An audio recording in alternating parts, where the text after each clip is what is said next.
The search for a missing baby in California has captured nationwide attention, as what began as a missing persons case has transformed into a murder investigation. Emmanuel Haro, a 7-month-old baby from Cabazon, California, was reported missing on August 14. The child's parents, 32-year-old Jake Mitchell Haro and 41-year-old Rebecca Renee Haro, have now been arrested in the baby's death as the search for Emmanuel continues. Here is a timeline on what we know so far in the case. August 14.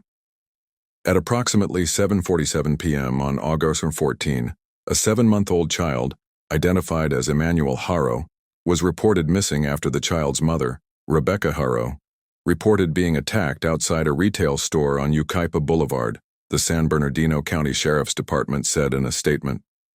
She told officials that, while she stood outside her vehicle changing the child's diaper, she was physically assaulted by an unknown male and rendered unconscious, the Sheriff's Department said.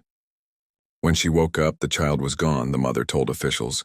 Once on the scene, scent tracking dogs were deployed, but the 7-month-old was not located, officials said. Officials said this is an active investigation. No suspect information is available and they are seeking the public's help in locating the child. He was last seen wearing a black Nike onesie. He weighs 21 pounds, is approximately 24 inches tall, has brown hair, brown eyes, and is cross-eyed, the Sheriff's Department said in their initial statement on the child's disappearance. August 15. The next day, authorities released another statement saying they were continuing their search for the 7-month-old baby boy who was reportedly kidnapped last night in Yucaipa. The Sheriff's Department said the baby had not been found, and the investigators will continue to work on this case to locate the child. The same day, Rebecca and Jake Haro spoke to Los Angeles ABC station KABC about Emmanuel's disappearance. Rebecca Haro described her son as a happy boy and begged whoever had her son to give him back to me. "Please don't hurt my son," Rebecca Haro told KABC. "Whoever took our son, please bring him back," Jake Haro told KABC during the same interview. Harsta 16 officials said they interviewed multiple individuals regarding the disappearance, including the child's mother and father. During those interviews, Rebecca was confronted with inconsistencies in her initial statement and declined to continue with the interview, the sheriff's office said. After those interviews, investigators were unable to rule out foul play in the disappearance of Emmanuel, officials said. August 18 officials conducted extensive searches in Yucaipa and Cabazon, looking for Emmanuel and any evidence that might lead to his location and circumstances surrounding his disappearance, the Sheriff's Department said in a press release on August 18.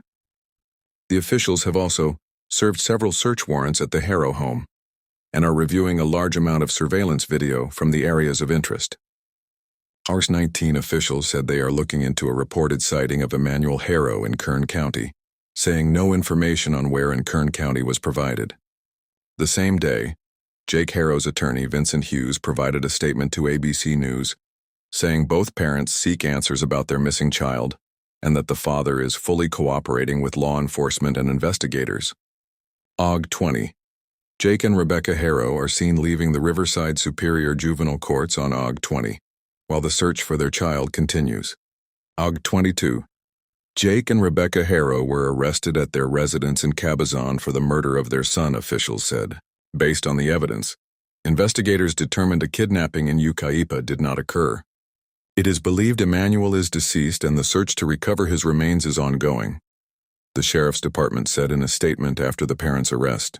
Officials said no other arrests have been made and no suspects remain outstanding, with the search for Emmanuel continuing. While these arrests mark a significant development, our focus remains on finding Emmanuel, officials said. Rebecca Haro was placed in custody at the Robert Presley Detention Center, while Jake Haro was booked into the Larry D. Smith Correctional Facility, according to jail records. August 24 officials conduct another search for Emmanuel along the westbound shoulder of the 60 freeway near Gilman Springs Road in Moreno Valley, with Jake Haro and cadaver dogs accompanying detectives, authorities said. The search concluded after Emmanuel was not located, authorities said. August 26. Jake and Rebecca Haro appeared in a California court on August 26 in the wake of being charged with murder and making a false police report. The two were in court for less than 5 minutes with a $1 million bail set for both. Their arraignment is scheduled to continue on September 4, August 27. During a press conference with the Riverside County District Attorney and members of law enforcement, officials said they have a pretty strong indication on the location of the remains of the 7-month-old, and that the alleged murder of Emmanuel was preventable in numerous ways. Officials also revealed they believe the child was severely abused over a period of time, and that both parents would have been aware of that abuse, Riverside County District Attorney Michael Hestron said. The filing in this case reflects our belief that baby Emmanuel was abused over time, and that eventually, because of that abuse, he succumbed to those injuries, Hestron said. Hestron said Jake Haro, who he described as an experienced child abuser, should have gone to prison due to previously abusing another child he had with his ex-wife back in 2018, but a judge at the time granted him probation, a ruling that Hestron called an outrageous error in judgment. Authorities said the child in that case has been left bedridden. If that judge had done his job as he should have done, Emmanuel would be alive today, Hestron said.